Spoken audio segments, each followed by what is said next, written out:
Most people are familiar with the word neural plasticity. It's sometimes also called neuroplasticity. Those are the same thing. So if I say neural plasticity or neuroplasticity, I'm referring to the same process, which is the brain and nervous system's ability to change itself. There are a lot of reasons why the nervous system would do this. It could do it in response to some traumatic event.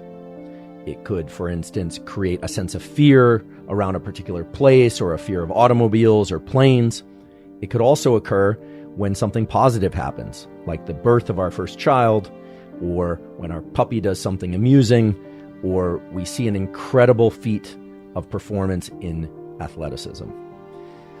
The word neuroplasticity means so many things to so many different people that I thought it would be important to just first put a little bit of organizational logic around what it is and how it happens.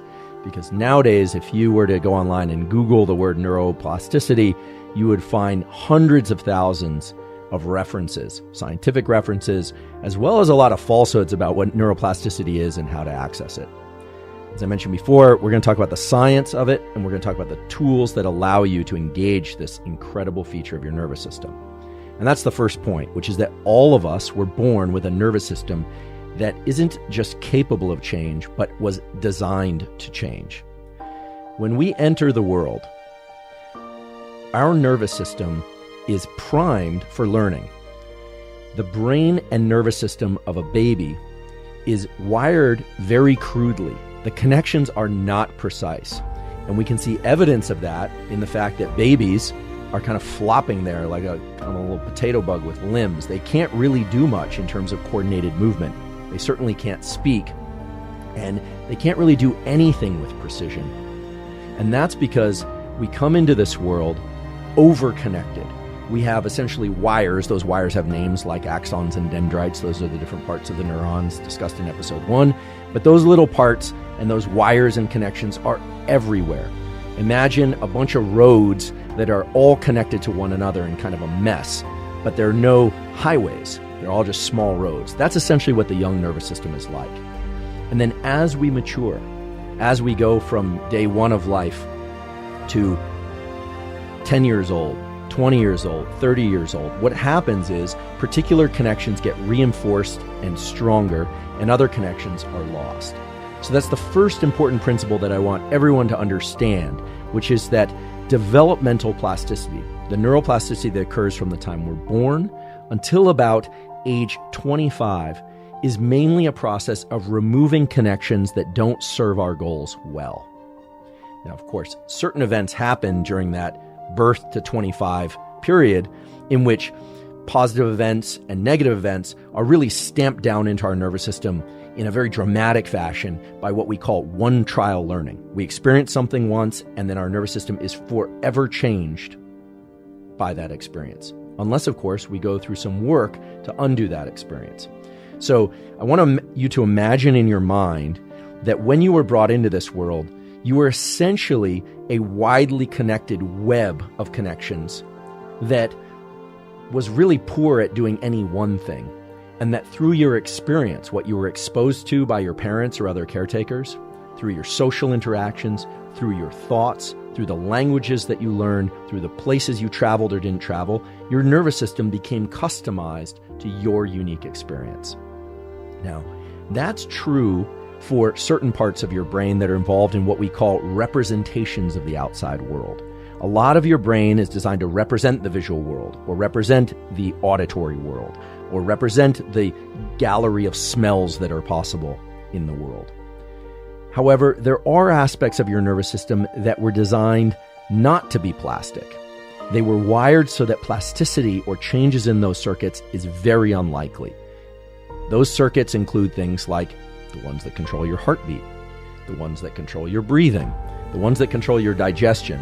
And thank goodness that those circuits were set up that way, because you want those circuits to be extremely reliable. You never want to have to think about whether or not your heart will beat, or whether or not you will continue breathing, or whether or not you'll be able to digest your food.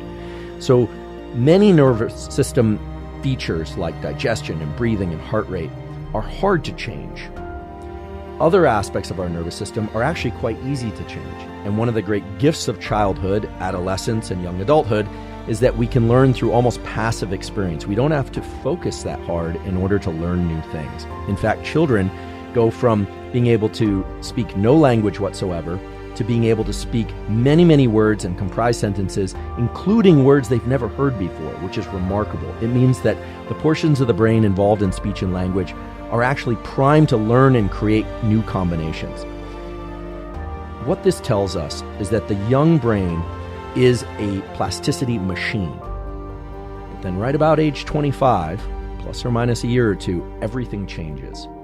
After age 25 or so, in order to get changes in our nervous system, we have to engage in a completely different set of processes in order to get those changes to occur and for them, more importantly, to stick around.